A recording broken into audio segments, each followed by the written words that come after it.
Rebel star Prabhas గారు మారుతి దర్శకత్వంలో చేసిన రాజా సాబ్ ఇప్పుడే చూశాను. అసలు ప్రభాస్ వింటేజ్ కామెడీ వర్కౌట్ అయిందా?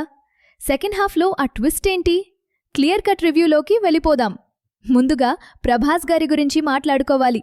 చాలా ఏళ్ల తర్వాత డార్లింగ్లోని ఆ వింటేజ్ కామెడీ, ఈజ్, డాన్సులు చూస్తుంటే ఫ్యాన్స్కి పూనకాలు రావడం ఖాయం. ముఖ్యంగా నిధి అగర్వాల్, మాలవికా మోహనంతో వచ్చే సీన్స్, కామెడీ ఎపిసోడ్స్ చాలా ఫ్రెష్గా ఉన్నాయి. ఫస్ట్ హాఫ్ అంతా కథని బిల్డ్ చేస్తూ కొంచెం స్లోగా సాగినా ప్రభాస్ స్క్రీన్ ప్రెజెన్స్ మనల్ని మెస్మరైజ్ చేస్తుంది. మారుతి గారు ఈ సినిమా కోసం రాసుకున్న స్టోరీ లిటరల్గా మైండ్ బ్లోయింగ్. ఇది కేవలం హారర్ ఫ్యాంటసీ మాత్రమే కాదు, ఇందులో ఒక అదిరిపోయే సైకలాజికల్ థ్రిల్లర్ ఎలిమెంట్ ఉంది. సెకండ్ హాఫ్లో లాస్ట్ 30 నిమిషాలైతే మారుతిగారే రాశారా అనేంత అద్భుతంగా ఉన్నాయి. సైన్స్ని, మన పురాణాలని బ్లెండ్ చేస్తూ ఇచ్చిన క్లైమాక్స్ నెక్స్ట్ లెవెల్. సినిమాకి తమన్ మ్యూజిక్ ఒక పెద్ద ప్లస్.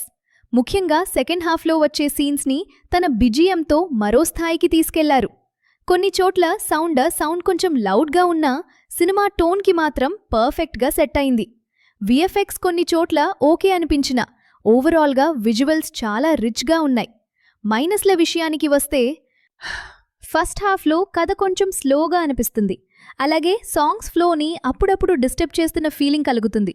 క్లైమాక్స్ కొంచెం సడన్గా ఎండ్ అయిందేమో అనిపించినా పార్ట్ 2కి ఇచ్చిన లీడ్ రాజాసాబ్ సర్కస్ 1935 మాత్రం అదిరిపోయింది. ఒక్క మాటలో చెప్పాలంటే ఈ సంక్రాంతి సామ్రాజ్యానికి మన డార్లింగ్ ఒక్కడే రాజాసాబ్. ఫ్యామిలీతో కలిసి హ్యాపీగా ఎంజాయ్ చేయాల్సిన సినిమా ఇది. మీకు ఈ రివ్యూ నచ్చితే లైక్ చేయండి, మన ఛానల్ని సబ్స్క్రైబ్ చేసుకోండి. జై రెబెల్ స్టార్.